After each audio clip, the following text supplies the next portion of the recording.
Hi friends, कसे आहात सगळे? मी हे जय स्टुडंट माय एक्झामच्या यूट्यूब चॅनलवर तुमचं पुन्हा एकदा खूप खूप मनापासून स्वागत. तर फ्रेंड्स, आज आपण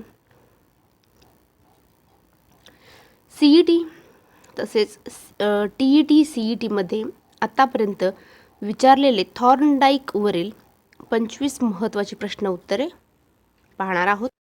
त्याआधी चॅनलवर नवीन असेल आणि चॅनलला सबस्क्राईब केलं नसेल तर महा एक्झामच्या यूट्यूब चॅनलला नक्की सबस्क्राईब करा. चला तर मग वळत आपल्याच्या विषयाकडे. तर पहिला प्रश्न पाहूया. पझल बॉक्सचा प्रयोग कोणत्या मानसशास्त्रज्ञाने केला? तर हा प्रश्न CTET 2019 TET 2019 रोजी विचारण्यात आलेला आहे.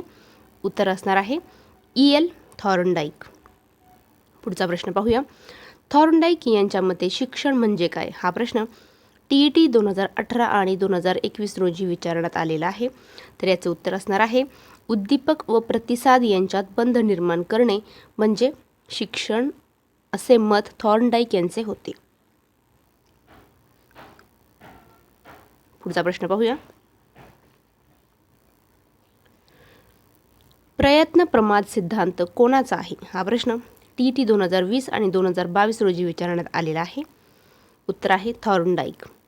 थॉर्नडाईक यांनी शिक्षणाचे किती मुख्य नियम सांगितलेले आहे? हा प्रश्न TET 2020 आणि CTET 2021 रोजी विचारण्यात आलेला आहे. तर उत्तर असणार आहे थॉर्नडाईक यांनी शिक्षणाचे एकूण 3 नियम सांगितलेले आहे आणि 5 गौण नियम सांगितलेले आहे, म्हणजे उपनियम सांगितलेले आहे. पुढे पाहूया. थॉर्नडाईक यांच्या मते सर्वात महत्त्वाचा नियम कोणता? हा प्रश्न CTET 2017, 2023 आणि TET 2023 रोजी विचारण्यात आलेला आहे. तर उत्तर असणार आहे थॉर्नडाईक यांच्या मते सर्वात महत्त्वाचा नियम म्हणजे परिणामाचा नियम होय. पुढे पाहूया. समाधानकारक परिणाम बंध दृढ करतो हे कोणत्या नियमात येते? तर हा प्रश्न TET 2019 आणि 2022 रोजी विचारण्यात आलेला आहे. तर या प्रश्नाचं उत्तर असणार आहे परिणामाचा नियम. तर परिणामाच्या नियमात समाधानकारक परिणामबंध दृढ करतो. पुढचा प्रश्न पाहूया. थॉर्नडाईक यांनी कोणत्या प्राण्यावर प्रयोग केला? हा प्रश्न TET 2018 आणि CET 2020 रोजी विचारण्यात आलेला आहे. तर उत्तर असणार आहे थॉर्नडाईक यांनी मांजर प्राण्यावर प्रयोग केलेला आहे. पुढे पाहूया. लॉ ऑफ रेडिनेसला मराठीत काय म्हणतात? हा प्रश्न TET 2021 रोजी विचारण्यात आलेला आहे. तर लॉ ऑफ रेडिनेसला मराठीत तयारीचा नियम किंवा सिद्धतेचा नियम असे म्हणतात. पुढचा प्रश्न पाहूया. लॉ ऑफ एक्सरसाइजचे 2 नियम कोणते? हा प्रश्न CTET 2018 रोजी विचारण्यात आलेला आहे. उत्तर आहे उपयोगाचा नियम व अनुपयोगाचा नियम. पुढचा प्रश्न पाहूया. मुलाला बक्षीस दिल्याने शिकणे चांगले होते हे कोणत्या सिद्धांतानुसार? तर हा प्रश्न TET 2019 रोजी विचारण्यात आलेला आहे. तर प्रश्न आहे मुलाला बक्षीस दिल्याने शिकणे चांगले होते हे थॉर्नडाईक यांच्या परिणामाच्या नियमानुसार आहे. पुढचा प्रश्न पाहूया. हा प्रश्न CET 2022 आणि TET 2023 रोजी विचारण्यात आलेला आहे. तर प्रश्न असा आहे थॉर्नडाईक यांच्या सिद्धांताला काय म्हणतात? तर उत्तर आहे संयोजनवाद असे म्हणतात. पुढचा प्रश्न पाहूया. हा प्रश्न CTET 2020 रोजी विचारण्यात आलेला आहे. तर थॉर्नडाईक यांनी शिक्षेच्या बाबतीत मत बदलले याचे कारण काय? तर हो, त्यांनी आपले मत बदलले. 1932 त्यांनी 1932 नंतर त्यांनी सांगितले की शिक्षा बंध दुर्बल करत नाही, असे थॉर्नडाईक यांचे शिक्षेच्या बाबतीत मत होते. पुढचा प्रश्न पाहूया. SR बॉन्ड ही संकल्पना कोणी मांडली? हा प्रश्न TET 2021 रोजी विचारण्यात आलेला आहे. उत्तर आहे थॉर्नडाईक. पुढचा प्रश्न पाहूया. हा प्रश्न CTET 2019 रोजी विचारण्यात आलेला आहे. थॉर्नडाईक यांच्या मते हस्तांतरण कधी होते? उत्तर आहे जेव्हा 2 कृतीत समान घटक असतात तेव्हा हस्तांतरण होते.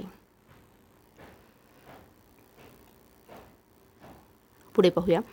हा प्रश्न TET 2020 रोजी विचारण्यात आलेला आहे. थॉर्नडाईक यांनी बुद्धीचे किती प्रकार सांगितलेले आहे? उत्तर आहे 3 प्रकार सांगितलेले आहे. पहिला आहे मूर्त, अमूर्त आणि सामाजिक, असे एकूण 3 बुद्धीचे प्रकार थॉर्नडाईक यांनी सांगितलेले आहे. पुढचा प्रश्न पाहूया. हा प्रश्न CET 2023मध्ये विचारण्यात आलेला आहे. सराव न केल्याने विस्मरण होते, हा कोणता नियम आहे? उत्तर आहे अनुपयोगाचा नियम आहे. पुढचा प्रश्न पाहूया. हा प्रश्न TET 2018मध्ये विचारण्यात आलेला आहे. थॉर्नडाईक यांना कोणत्या मानसशास्त्राचा जनक म्हणतात? उत्तर आहे शैक्षणिक मानसशास्त्राचा जनक म्हणतात. पुढचा प्रश्न पाहूया. CTET 2021मध्ये हा प्रश्न विचारण्यात आलेला आहे. तर प्रश्न आहे लर्निंग बाय डुईंग ही संकल्पना कोणाच्या सिद्धांताशी संबंधित आहे? उत्तर असणार आहे थॉर्नडाईक यांच्या प्रयत्न प्रमाद सिद्धांताशी ही संकल्पना संबंधित आहे. पुढे पाहूया. हा प्रश्न TET 2022मध्ये विचारला होता. थॉर्नडाईक यांचा प्रयोग कोणत्या प्रकारचा होता? तर उत्तर आहे प्रायोगिक व वस्तुनिष्ठ. पुढचा प्रश्न पाहूया. हा प्रश्न CTET 2017मध्ये विचारण्यात आलेला होता. तयार नसताना अध्ययन देऊ नये हा कोणता नियम सांगतो? उत्तर आहे तयारीचा नियम सांगतो. पुढचा प्रश्न पाहूया. हा प्रश्न TET 2023मध्ये विचारला होता. थॉर्नडाईक यांच्या मते शिक्षकाची मुख्य भूमिका काय? उत्तर असणार आहे योग्य उद्दीपक देऊन बंध निर्माण करणे व शिक्षण देऊन दृढ करणे हे शिक्षकाची मुख्य भूमिका आहे. पुढचा प्रश्न पाहूया. CTET 2020मध्ये हा प्रश्न विचारण्यात आला होता. प्रश्न आहे बहुप्रतिसादाचा नियम कशाशी संबंधित आहे? उत्तर आहे पझल बॉक्समध्ये मांजर अनेक क्रिया करते त्याच्याशी संबंधित आहे. पुढचा प्रश्न पाहूया. हा प्रश्न TET 2019मध्ये विचारला होता. थॉर्नडाईक यांनी अंतर्दृष्टी मान्य केली का? तर नाही, त्यांनी प्रयत्न प्रमाद मान्य केले. पुढचा प्रश्न पाहूया. हा प्रश्न CTET 2022मध्ये विचारला होता. थॉर्नडाईक यांच्या सिद्धांतात कोणत्या वादाशी संबंधित आहे? तर हा सिद्धांत वर्तनवादाशी संबंधित आहे. पुढचा प्रश्न पाहूया. हा प्रश्न TET 2021मध्ये विचारला होता. शिक्षण म्हणजे वर्तन परिवर्तन ही व्याख्या कोणी दिली? उत्तर आहे थॉर्नडाईक यांनी दिली. तर फ्रेंड्स थांबूया इथेच, भेटूया पुढच्या व्हिडिओमध्ये. जय हिंद.